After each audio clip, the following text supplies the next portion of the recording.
Okay, this weekend we have Night of Champions, which ironically almost sounds like it's going to be better than SummerSlam. So, let's go with a quick set of predictions. Big Show versus CM Punk. I don't know why they have a non-title match on Night of Champions. To be honest, knowing how Show has just dominated this thing, it really doesn't matter. I mean, Punk has really lost his focus ever since he got his head shaved. So you might as well give it to Punk. Punk will need something to make him seem at all legitimate. He's ever going to be a threat to any major singles title. So give that one to Punk. Ziggler versus Kingston. Knowing how the deck is stacked against Ziggler in this one, if he gets DQ'd or he gets counted out, he loses. I really do see him retaining. This has done a good job for getting, the fire underneath Kofi. But I do see Ziggler retaining. I do. Because knowing how they're thinking about trying to do a title unification for all titles, IC, US, the two big titles,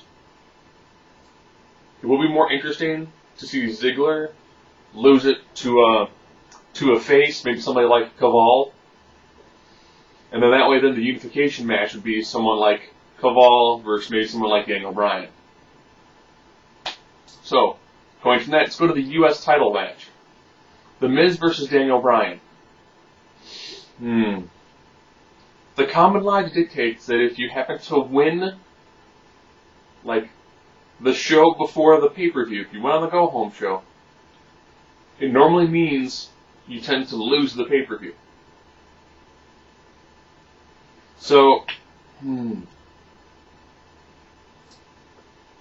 I know seeing The Miz lose this title would take some of the... He would still be a cocky prick, that would still work for him. He just wouldn't have that title. So I can see Daniel Bryan beating The Miz. I can. I think this will be the real big feather in the cap for Daniel Bryan. Diva Women's Championship unification match between Michelle McCool and Melina. Is it wrong to hope for a no contest? I want to see a no contest for one reason. I think you should have this unification match between, Beth Phoenix and Natalya Neidhart. I think you should put this on two legitimate female wrestlers. Not Melina and the woman who married The Undertaker. That being said, knowing how Michelle McCool, I think, has won just about everything since she married The Undertaker, why not make her, the unified champion? She was the first one to hold to have held both the women's and the Divas Championship. Why should I be the first unified champion too? Why not? She's not that horrible in the ring, but she's not really good. And her mic skills are poor. Okay, now let's go on to that tag team title match. Okay, there is no tag team title match currently. This is Wednesday morning. It hasn't been announced yet. So the belt that was unified, 2 years ago? That's almost never defended on a pay-per-view. Might not be defended on Night of Champions. If it is, it'll be like a thrown-together match. But why did you bring the Usos? The Hard Dynasty and the Usos, ironically, probably would have been a good feud by now to go into a match of Night of Champions. Instead, the Usos have done a big steaming pile of nothing. Period. Alright. Kane Taker. Kane has been cutting like the promos of his life. He has been coming off so downed in this.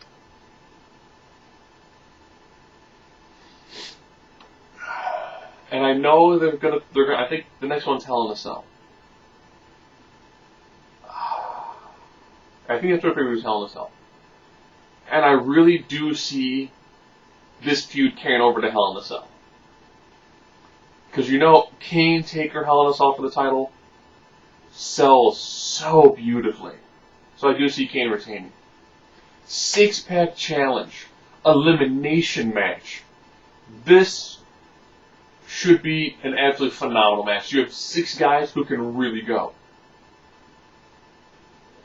And with the elimination, somebody has to pin Sheamus to get this to actually, get this to go.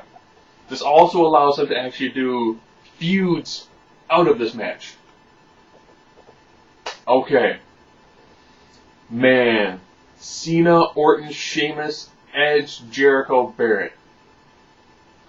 The weakest person in this group, ironically, is Edge. Edge really hasn't done anything for a long time. Edge is pretty much just meandering in the mid-card scene right now. Jericho, his contract's coming up, so I don't picture Jericho winning.